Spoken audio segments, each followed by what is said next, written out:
Hi, I'm Jeff. This is my co host Charlie, and we are job ready.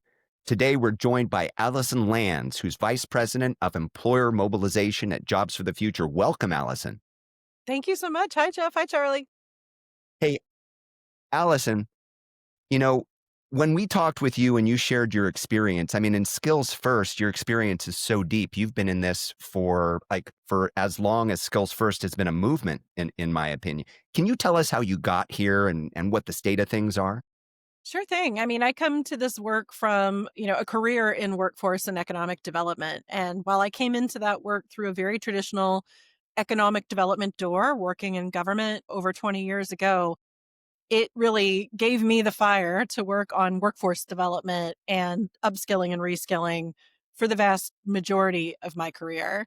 I am currently at Jobs for the Future. I lead a portfolio of work where we engage with employers, everyone from the Fortune 1000 to small and medium enterprise and their intermediaries, as well as the economic and workforce development counterparts that rely so heavily on partnership with industry. And I think that has given me a bit of a unique perspective on some of the skills conversation and the skills agenda, because I see and I come from this world where skills gaps, upskilling and reskilling, wanting to help place individuals into jobs and really wanting to do that in a way that best aligns their skills with the needs of industry or the needs of an employer.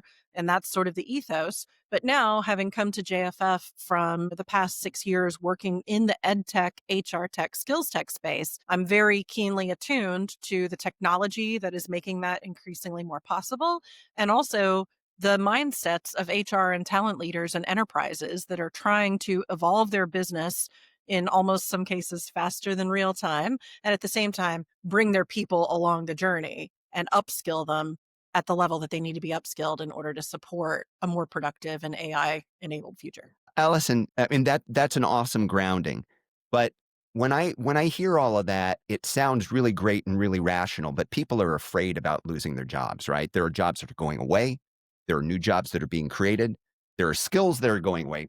By, almost half of skills are going to transform, right? Where are we right now as a society and where is the workforce on this skills first or skills based approach?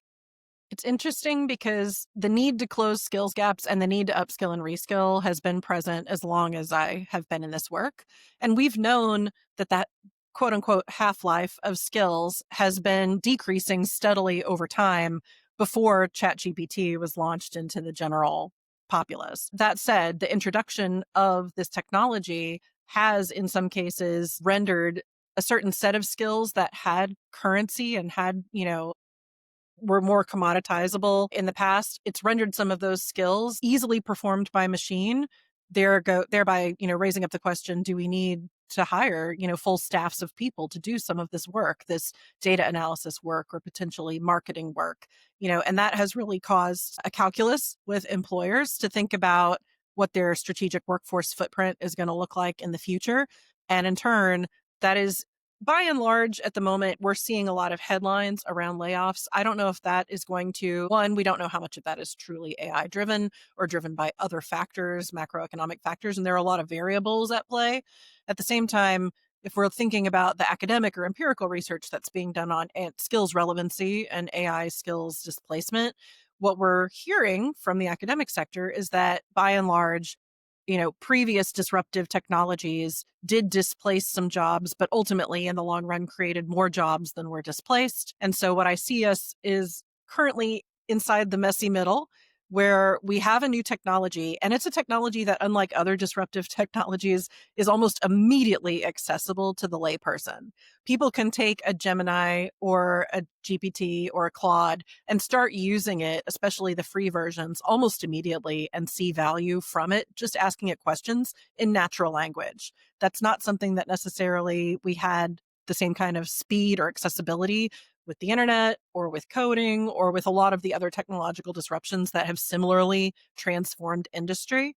And so with that rapid acquisition and rapid adoption, we're also seeing an accelerated maturation curve and some of the things that come along with it, like rethinking our workforce footprint, like rethinking what the actual requirements of a job look like. If we think about it from a labor data perspective, what we're seeing is that, according to some Indeed Hiring Lab research that came out this fall in October timeframe, still only a little over a quarter of jobs actually have hard requirements for AI literacy and AI application skills inside of the job description. So whether it is a spoken or unspoken expectation or something that companies are adopting and using in ways that haven't yet shown up in hiring data, what we're seeing on the surface in job descriptions and hiring motions is that if you have AI literacy or skills, you are still differentiated from the vast majority of the labor market. What our challenge is now as educators and workforce developers and employers is how to bring a large incumbent workforce along the AI literacy and AI adoption journey while they're still inside the job, and help make them part of that maturation path where they're actually evolving their own job in real time and potentially reskilling into adjacent skills that may not have been part of the original job description, but are going to be the ones that are still needed even after AI has automated some of the historical or legacy job requirements.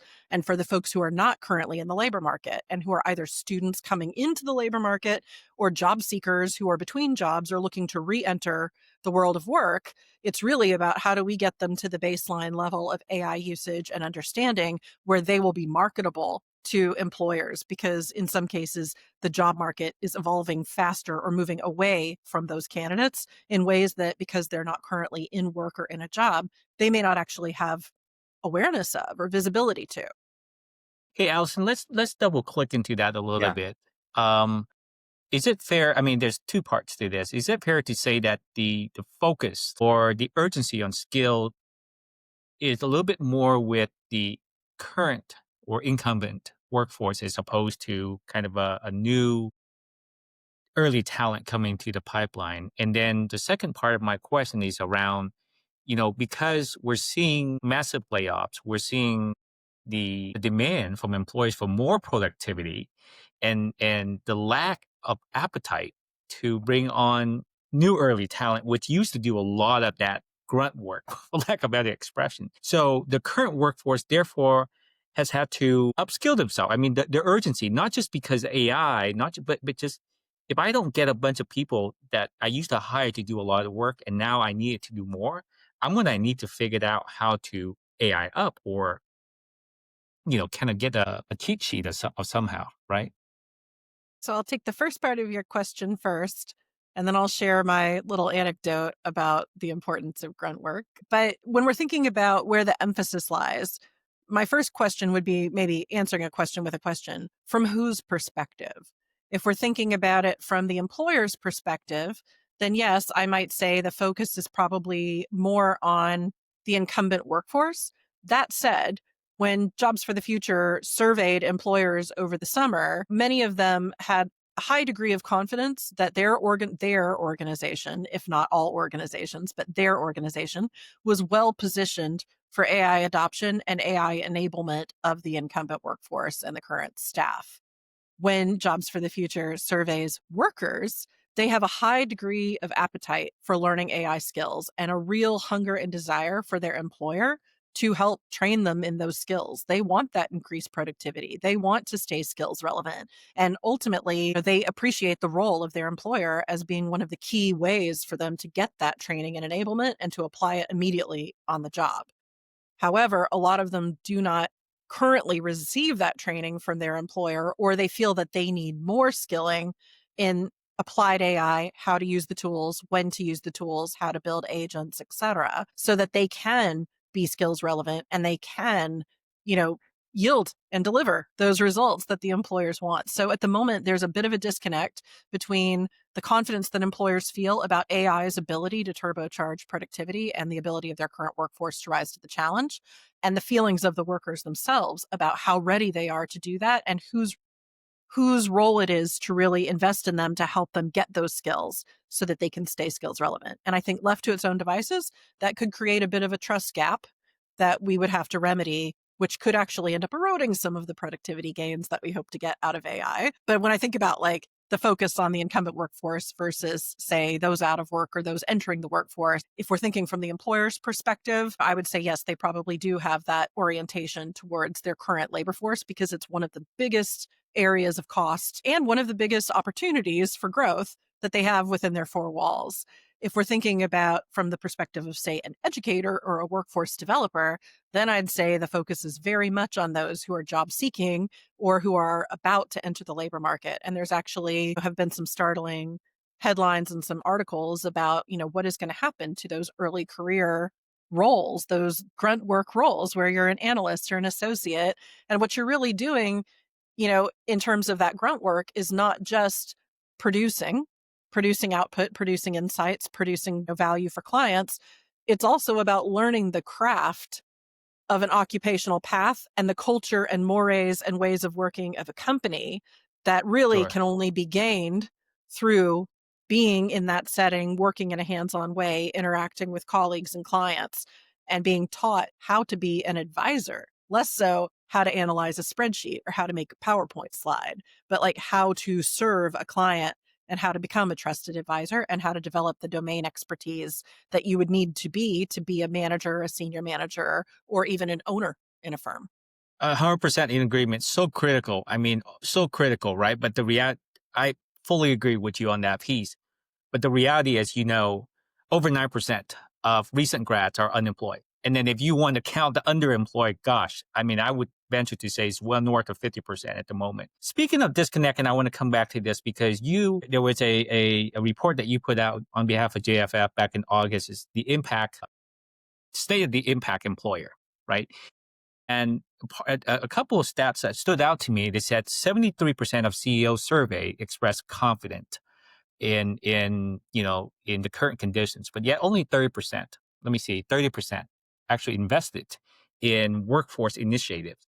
Why do you think that is? Well, without being able to get right into the psychology of the 600 employers that responded to that study, they can be coming from a variety of approaches. All of these companies had 1,000 or more employees. So we're not necessarily talking about the smaller firms that employ the vast majority of Americans. These are mid-market and enterprise scale firms. We saw a couple of interesting dichotomies in that data about general uncertainty about the macro economy, but high confidence in their enterprise's ability to navigate. And so in some cases, there could be some anchoring bias or some framing bias by the respondent in terms of feeling confident about things that are within your direct control as an executive leader versus things that are in the macro environment and therefore are out of your control. And you're more confident in your ability to manage or respond to environmental factors. Conversely, if I had to venture a hypothesis about why they would feel highly confident about their ability to achieve future results, but still not make those investments in their workforce, one might be this expectation of future returns from things like AI that have not yet proven out, and potentially some short-termism. If we're thinking from, fiscal year to fiscal year or quarter to quarter, it's easy to have high confidence in the immediate future and yet not really be thinking about something that is 2 or 3 quarters out from where we're talking about. And I guess the point that we were making with the state of the impact employer is it's great to be confident about the potential and the promise of this technology. But we know from past technological shifts that there's still very much human work that is the center of most business models, and that in order to actually realize the gains from those pilots or from the implementation of technology and to have technology adoption be successful, you often have a much more important and often unsung change management process that is extremely human-centered at the core of it. So while you may have cost-cutting measures in the short term and therefore not be making some of these investments that cause you to answer the survey in one way, it doesn't necessarily negate the importance of making those long-term investments in people, because ultimately it is people who largely connect with your customer, represent your brand, help innovate new products, penetrate new market segments, and ultimately, manage all of the moving parts of the organization. AI can do some of it, but that same Indeed hiring lab research also showed that it has yet to fully replace most jobs. It's replacing chunks of skill, and there are still areas where the technology is best used for human machine augmentation and collaboration versus straight up automation and displacement. And that's a calculus that's different from firm to firm and function to function, but it's one that the savvy AI leader is going to take into account. Charlie, let me tag in here because this is something you and I talk about a lot. So, Alison, I'm really interested in where the rubber meets the road here. What's actually happening in the practitioner space? Because when I hear an evolution in skills first training, I hear that, okay, and I believe in this too. I hear that, okay, the filter that was a degree in the past kept a lot of people from reaching their potential because not everybody can access, they can't all afford it, they don't have access to it, right? But it was known. We used to know how that worked, right? Employers knew how that worked. Employees knew how that worked. You get your degree, there's a path. That's what you show people. But what does this new skills first future look like? And Charlie, I know you have a perspective on this. And are universities in trouble? Like we talk with universities all the time, and they're very concerned about the enrollment cliff and the shrinking traditional enrollments. So where are we where the rubber meets the road and how this becomes actionable for people between employers, their employees, early career talent, and even universities? I know you're doing some interesting work there. Well, I'd say in the broad perspective, I think JFF has, a thesis on this that we talk about called the big blur. And it's where in a future world, the actual places that are places of learning versus places of work start to merge and become blurry between one another. So rather than a traditional path where you spent anywhere between 12 to 20 years in formal schooling, and then the rest of the time in the workforce from job to job, possibly going back for supplemental learning along the way, we're moving towards a model that looks more like post-secondary and secondary education needing to emulate the world of work to cultivate a lot of the skills that AI can't replace, those human durable skills that have a lot of currency now and in the future, while at the same time making workplaces areas where there is more applied on the job in the flow of work learning so that you can actually have a lifelong learning experience where your skills are able to be repurposed, developed anew over and over again iteratively as technology continues to disrupt industry in the ways that we work. This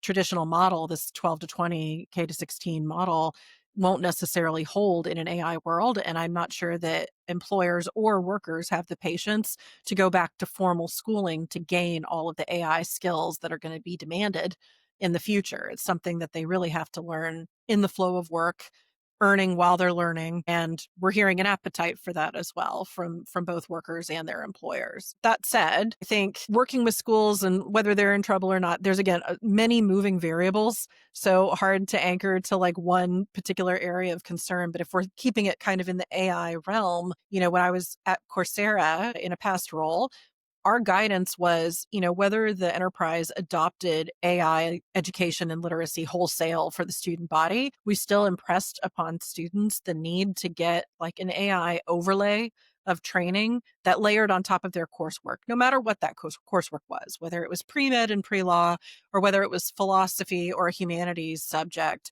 There really was benefit in understanding a bit about AI, how it works, how it would work or be applied, even theoretically, how it would be applied to that discipline and the roles and jobs that tend to spring out of that discipline, so that an individual would come away with a degree and a credential and a deep area of skill and knowledge in one domain, but they also had those transferable AI literacy skills that could be used whether they worked in their major, whether they worked in some other major, or whether they just used those transferable skills to launch a career in something totally unrelated, as we know so many students do. One of the beauties of this kind of skills-based movement, where we don't necessarily use previous job titles or the fact that you have a bachelor's degree or what your major was in that bachelor's degree or what school you attended to signal your level of skill or your level of ability. It is an ethos that really takes as its kind of foundation the fact that we are gaining skills all the time through formal and informal work and learning experiences, and that all of those skills taken collectively have currency. AI technology has made it easier for us to surface and synthesize those skills, to compare them to one another, to start to contextualize them in new and meaningful ways.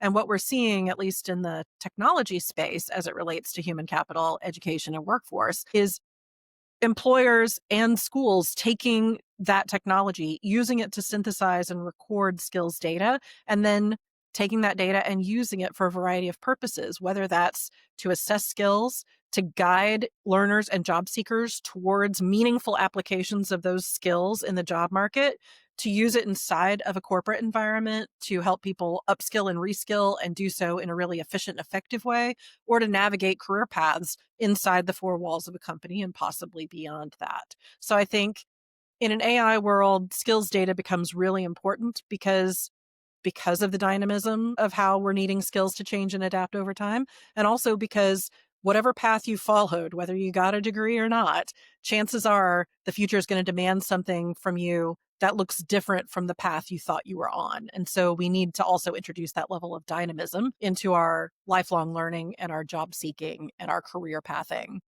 motion as well. Agree. I agree, Allison. And to answer your question, Jeff, I don't know if school are in trouble because of the skills specifically, because there's a lot of different issues, a lot of headwinds for the schools. Allison, I want to get your take on this because, for a lot of employers, using a certificate or a degree is almost like a safe way to establish a baseline of what the individual talent is capable of, right? I mean, we kind of use that as sort of like a badge or something, some way.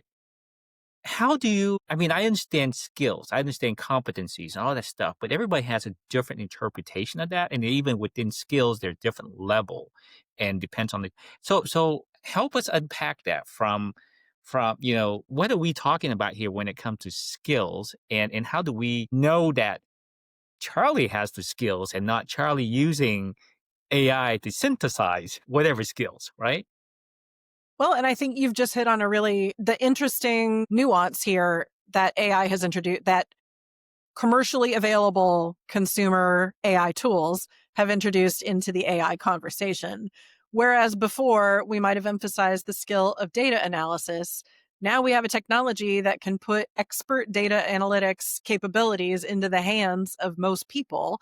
And the challenge now becomes the critical thinking or analytical thinking to instruct the tool to analyze data in a certain way. You will still need some data analysis core skills as a human person to be able to direct a technology to do that.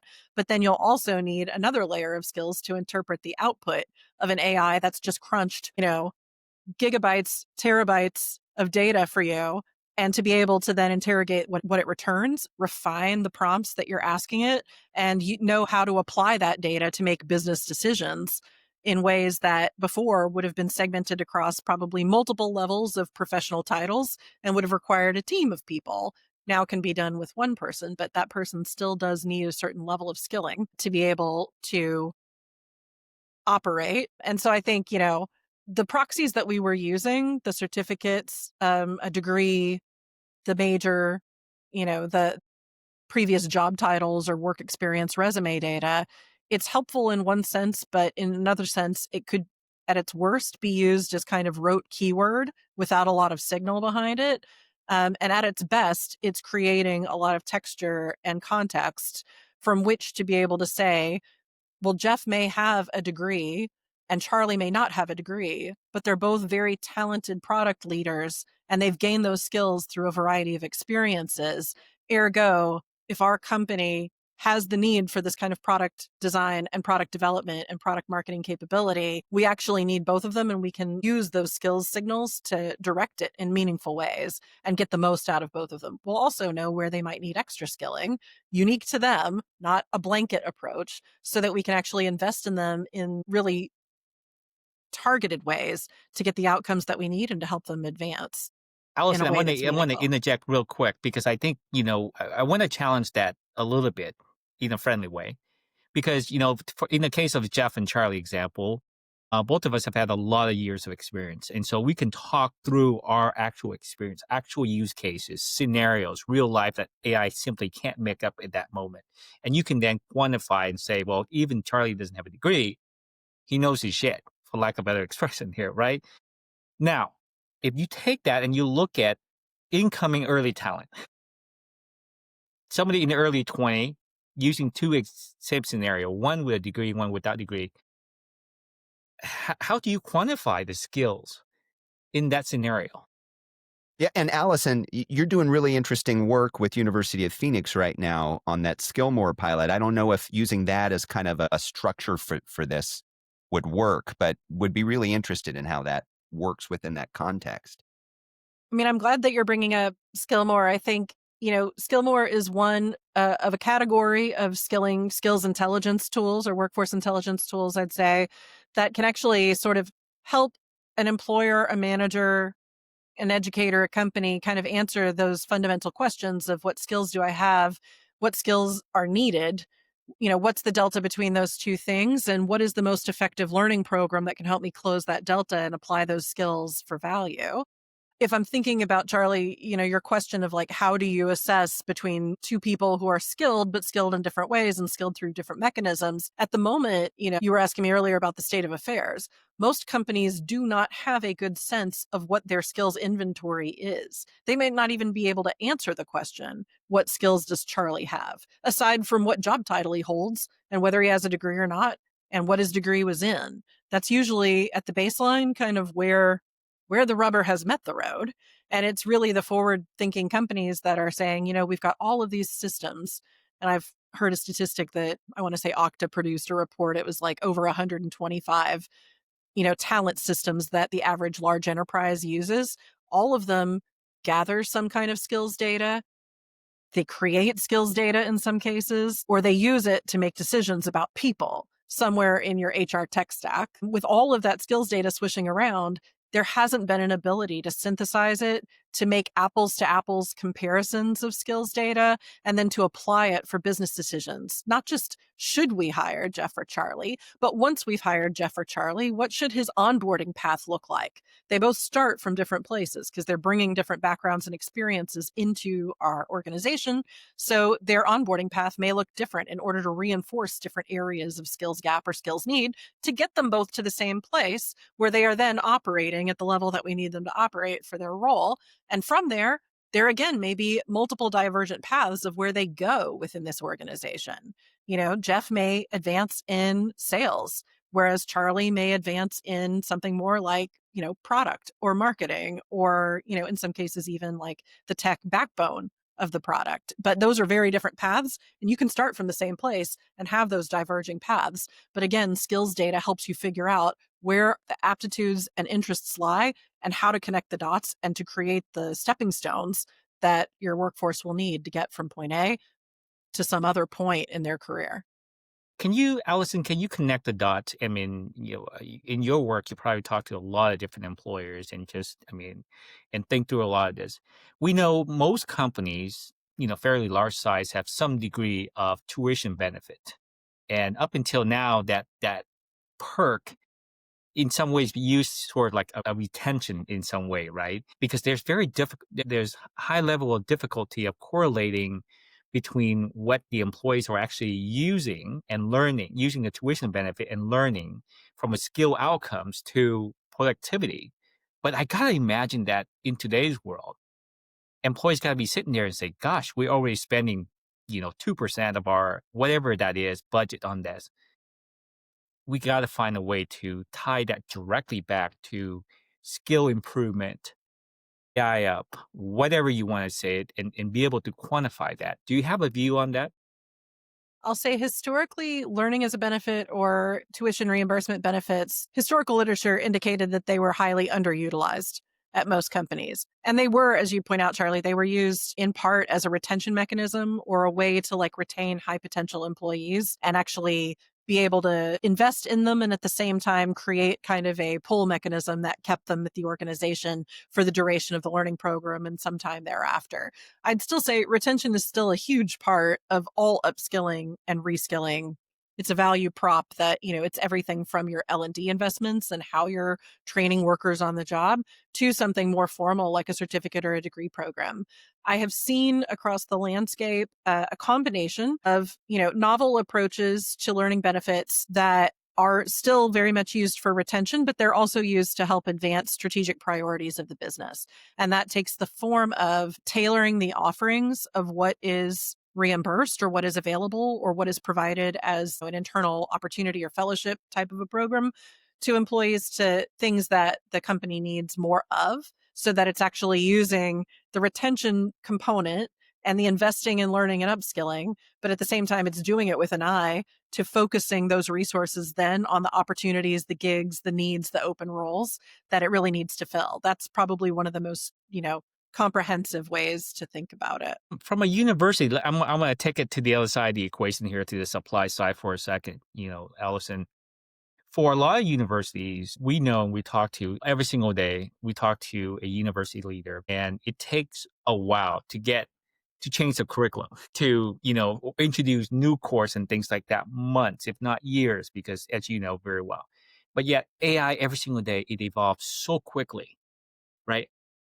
From your view, where do you guys work to enable higher ed to really close that speed gap between teaching current students with the skills and be able to make sure that they are relevant in demand? I'll say I work a little bit less on the education institution side, but there's a general concern that I've heard coming up through, stakeholders at JFF that, there are schools that are being very AI forward and they're trying to, in your words, AI up their student body alongside the curriculum, which I think, that's very much in keeping with sort of the AI overlay that we were recommending even years ago. While at the same time, there are schools that are still grappling with AI at scale for the organization and trying to get the academic side of the house to lean into, creating the AI applied knowledge within their pedagogy and the curriculum that exists. And that could take months, if not years, depending on the culture of the organization, depending on like the strength of, the collective power of the academic side of the house.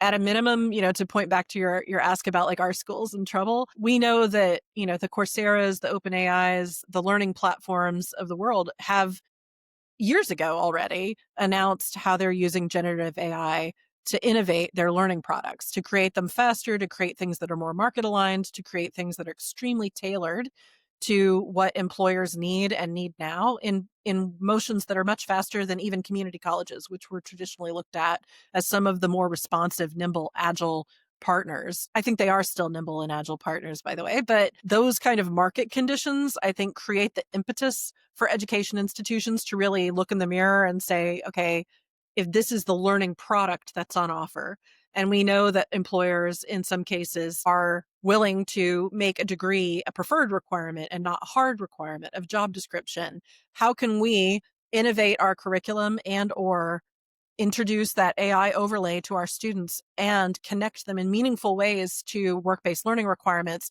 so that they're leaving our campus not just with a degree, not just with an experience that they've had at our institution, but with real marketable skills that are bankable and monetizable straight away, and an ability to really have a high conversion from campus to career for early career hires. That I think will be the $1 million question for organizations.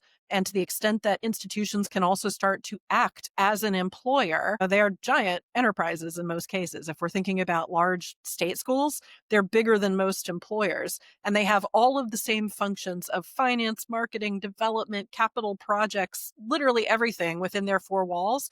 If they can think also as enterprise employers, I think that gives some of them a very competitive edge in thinking about not only how to upskill their administrative staff and how to engage students in work-based learning from within the institutional or campus setting, but also how to use the resources that they already have control over to innovate their learning product in ways that ed tech platforms wouldn't be able to replicate and employers very much need. Allison, let's move back to employers. And in the employers, I mean, you work across a number of employers, like you shared with us at the very beginning. Who's doing it well? And what are they doing? Just an example of an employer who's doing this well. I'll say, based on kind of my historical experience of employers I've worked with in the past, we saw a really strong orientation to skills-based practices and upskilling in the pharma life sciences, kind of medical devices vertical, some IT and technology, financial services as well, and even burgeoning in energy and utilities, oil and gas. And so these were some of, really large enterprise employers thinking, logos like Merck or Baker Hughes or Shell, really large companies that have tens of thousands of employees. That said, across the enterprise landscape, regardless of these kind of category leaders, and they're category leaders for a reason. They're innovating internally. They're also innovating in their product categories. But it's the orientation to recognizing the potential of skills technology and workforce intelligence, and then starting to actually take a really large legacy organization. In many cases, these are near century old organizations. They need to organize a legacy's worth of data across their systems just so that they can use skills data in these novel ways.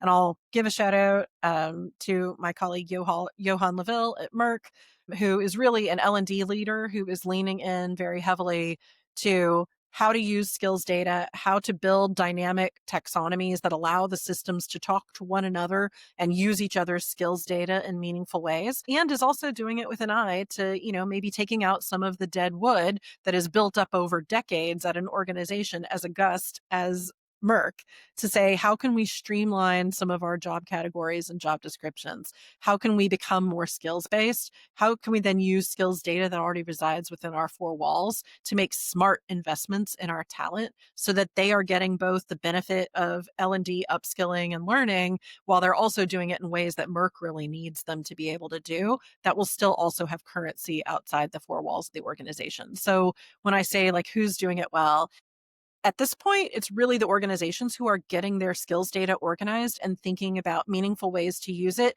beyond just the hiring use case. Yeah, well, so I come from a world of media and communications, and if we optimize media, right, we know that there have been a certain number of exposures and there's certain places that you've been exposed, and that combination leads you to a certain place where you prefer something and then you convert, right? If we were to think in a very plain spoken way of this doing skills based well, there's the organization that has, and just correct me if I'm wrong here, there's the organization that has a skills taxonomy. They know what they need. They know what to optimize for in order for people to progress. They've seen it happen. They've optimized for it. There are people within the organization who have some sort of I don't know if it's a resume or their own skills taxonomy where like they have a series of badges. I can do this. I just learned how to vibe code. I created this website, whatever that thing is, right? And then there's the university that's broken down, like Phoenix does this. They take every one of their courses and they say, you get a certain number of skills from this. There are definitely linkages from one to another, but I'm sure I'm making it either too complex or too simple and getting something wrong. How does that work? Well, there is a technology that can make all of that work, and you may have heard about it in the form of something called electronic learning records, learning and employment records. We have the digital capabilities for people to have virtual skills wallets that follow them around throughout their work and learning journey, and wherever they're acquiring skills from, whether that's a degree program or a certificate or a boot camp or a job experience or a gig or self-employment or whatever, that they're able to actually track that information. It's, verified. In some cases, we've got, proponents who want to have that be in decentralized models, so like the blockchain. But the technology exists. Many of the modern technology solutions that focus on skills and skills first are interoperable with it.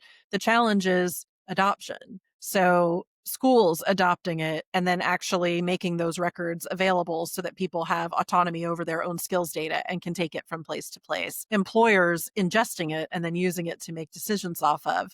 That is a landscape that at the moment is currently, very much of interest, Yeah. but is still one where there's a lot of conversation and dialogue and narrative work without as much, and piecemeal adoption. So not as much strung together across the like work learn life cycle that all of us will go through. I want to pick both of you guys' brain on this. Jeff, you've done a ton of work on the Gen Z and job readiness. Hence, that's the name of this podcast, is Job Ready, right? And Alison, I mean, it's got to be a way for us to articulate to employers, because I do get, as an employee, you got to think about productivity. You got to think about how you gain competitive advantage, how do you out innovate your competitors, and there's a whole host of things. And so any path that shortest and less cost and more potential outcome effective, you pursue it. But the early career talent, to your point, I mean, skill And productivity is just one aspect of it, right?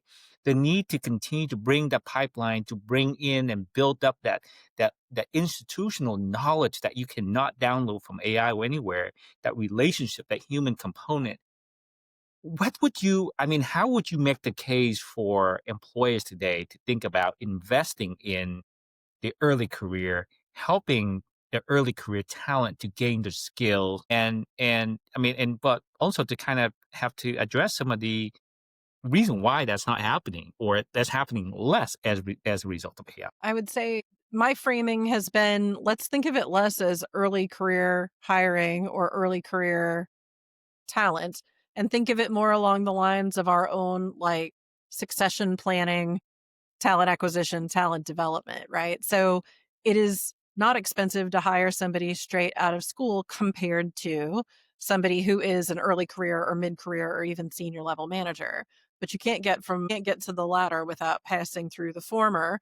And were we to disinvest in early career talent, viewing it as more of a cost driver and less of, tomorrow's manager pool, I think you could get away with that for a few years. But knowing that the majority of separations occur because of a poor relationship with a manager or a toxic manager, managers are the culture carriers of the organization, and they end up doing quite a lot of the work that facilitates even the work that machines can do. A lot of that is driven through functions that managers lead. It's hard to get to that level of proficiency or even of, sophistication and leadership skills without having some of those early career experiences. I would almost couch it as, think about the cost of your future management bench. Think about the acquisition cost of trying to find those capable managers who somehow are doing that without the domain knowledge and the folk ways and cultural, mores learning that they would need to do through apprenticing under your current set of managers. Like, that's a pretty expensive cost driver that even if we were to save a bunch of money over the next 10 years, we'd find ourselves, I think, in, potentially a crisis situation if we don't think about what next generation management is going to look like and how we use today's workforce to get there. Let's flip it. So I'm a 22-year-old graduating, and I'm thinking all about paying back my student debt. And I need to get a job, right? And so skills is on employers' mind. And I want to share something, an insight that I've heard Jensen Huang talked about on the podcast I listened to yesterday. He said, if your job, your entire job is a task, you are very vulnerable to AI.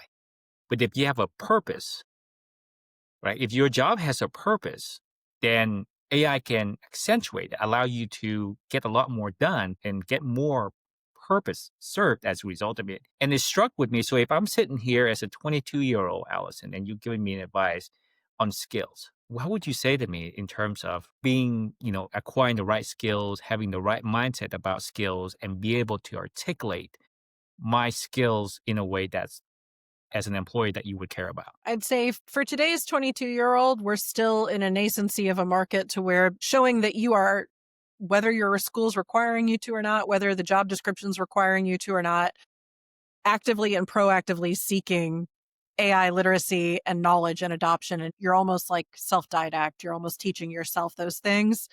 That's a very powerful signal to an employer of being able to be aware of the environment and the ecosystem, to invest in oneself, to get ahead of a future business problem. Employers are increasingly being urged to take a look at candidates from almost a flexibility, malleability, learning orientation kind of a posture, because that is what tomorrow's employee is going to have to be. A really agile learner who knows that the things and the skills that they walked in the door with that made them valuable on day one are unlikely to be the same sets of skills that make them valuable and marketable on day 365 even. So that every year is going to be, a year of learning and a year of growth and building. Individuals, have an orientation to that's just built in. It's part of their DNA. It's part of their personality. Others don't.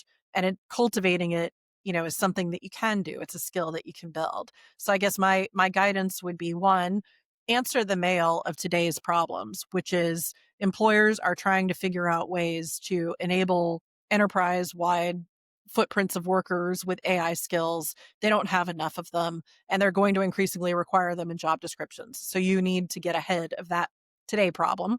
And then tomorrow's problem is going to be the disruptions will continue to come. Are you a worker that is able to kind of gauge the need to learn something, go figure out, you know, what that is that you need to learn or acquire in terms of skills, and be resourceful about going and getting it and then applying it to the work.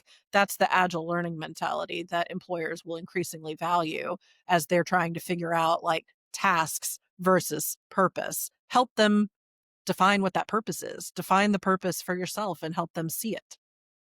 I would call that a mic drop moment. Charlie, what do you think? I agree. Alison, thanks so much for joining us today. You've been generous with your time. I want to talk with you more about this. I know Charlie well enough to know that he's itching as well, but that's all we have time for today. So I'm just going to say thank you so much. Thank you so much for having me, and thank you for keeping the focus on skills. Thank you, Allison. Thanks for joining us. Be well.